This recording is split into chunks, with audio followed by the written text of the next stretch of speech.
Hello, welcome, women of the wild heart. Welcome to this forest sanctuary, a precious space that I know as my office and as a place I come for sanctuary and sojourn, not just with myself, but with other women, with children, with families, with my own family, and animals and creatures. Welcome. Welcome to this landscape that both nourishes and reflects the interior landscape of a woman's wisdom within her heart. So I'm going to be setting off on our second Women of the Wild Heart mentorship journey. And we will be beginning that in the blossoming springtime. And I wanted to share a little bit more about this journey, about the interior landscape of what it means to reach out to our sisters and reach in to the interior domain of our wild hearts.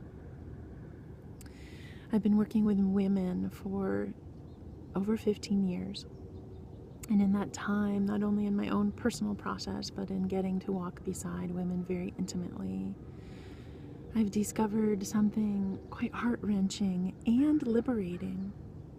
And in these times that we're currently in, there's something beckoning us to hold ever more exquisitely this wild landscape that can't be tamed, that can't be labeled, that try as we might to construct it in a certain way, manipulate it, try to make things grow, plants, trees, our own psyches.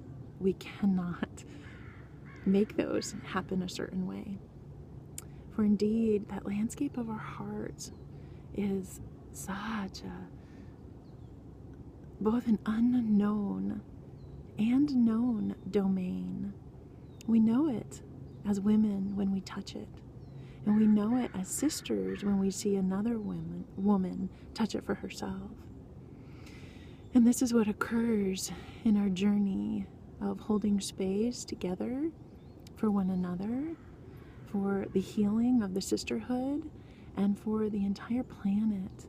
Because within a woman's heart, she longs, not just for herself, for freedom and fulfillment and thriving and well-being. When she longs for that for herself, she longs for it for the whole world. And in our journey as sisters, we get to hold steadfast this container that allows a woman to become completely unraveled, to truly touch her own exquisite, precious wisdom, her own inner gifts and way that she moves through the world. And one of the things I've witnessed and really haven't known quite how to walk beside that is this orchestration of attempting again and again to define what the feminine is. And it's something that has literally crippled women. It's crippled their spirits. Because what that does is it creates this, even if it's from, our own beloved, trusted sisters, as soon as we define the feminine, we uphold something right here, even if it might be quite beautiful. We place something right here outside of a woman that just by her natural order, by her own human experience, she's going to keep bouncing up again and again and attempting to fit into. So this journey of the wild heart allows us to take this external comparison, mirror, and bring it in so close. And with the care of our sisters, with the dedication of the authentic origination of the power of sisterhood, we hold this container so delicately, powerfully, and quite ferociously, so that a woman, again, can take this and allow it to be a journey of merging into her own beautiful heart and discovering her own language, her own traditions, her own lineage, initiation, bodily awakening, that she is uniquely designed and collectively blessed to bring forward of benefit for us all, in benefit for the whole planet. And I want to share a story with you I was just thinking about earlier when my first child was born and I was being so deeply initiated by the Great Mother and by the landscape of the wild heart itself, her wild heart. I remember coming into the forest with my babe, and I'm not recalling, how old he was. He wasn't that old because we had yet to name him. And I remember falling on the earth, weeping, saying, please, please, Spirit, do not make me name my child. Please. It was almost as if it was a responsibility that wild heart of mine could not bear. How could I name another being, knowing that was such an intimate, personal journey of unfolding, undoing, unbecoming? How could I do such a thing to my child? Label them, claim who they are.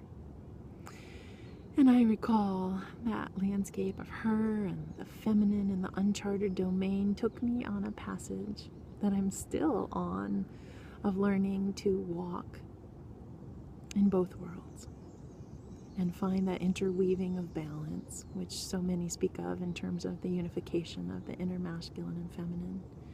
But in that moment, for me, what it was really about was forming and unforming, taking the care that I knew I had in my own hands to make sure my naming of another, which is symbolic of my naming, our naming and forming of our very primal understandings of all of life, that we did that with humility, that we did that from being on our knees, weeping, asking to be guided, that we did that with such servitude and surrender and holy awakening, knowing, yes, I was being given a great and holy right to name my child.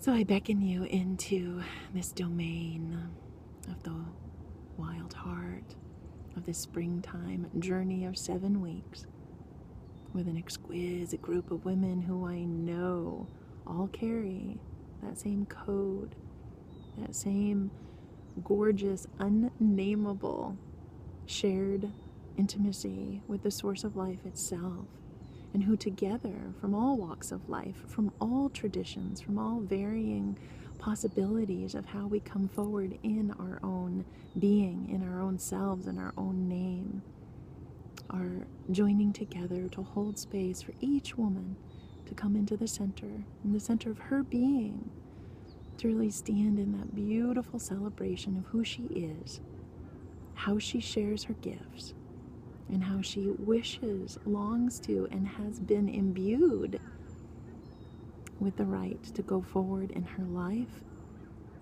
with this wild feminine heart. Sending blessings to you all.